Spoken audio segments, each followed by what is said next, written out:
तर पीएचडी करून काय फायदा हे भाजपचे उपमुख्यमंत्री म्हणतात। संजय राऊत यांच्याकडून अजित पवार यांचा भाजपचे उपमुख्यमंत्री असा उल्लेख करण्यात आलाय।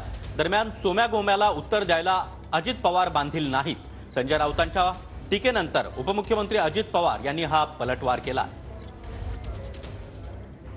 बेरोजगार पदवीधरांनी पकोडे तळावेत हे जे आपले प्रधानमंत्री सांगत असतील, पीएचडी करून काय फायदा हे भाजपचे उपमुख्यमंत्री सांगत असतील, महाराष्ट्र भाजपचेच म्हणतो, भाजपचे उपमुख्यमंत्री सांगत असतील, तर तरुणांपुढे एक तर आत्महत्येचा मार्ग उरतो।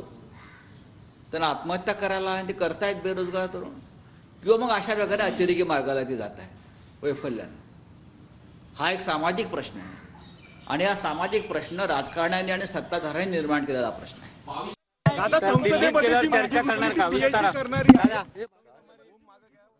पीएचडी करणारी आहे तर संजय राऊत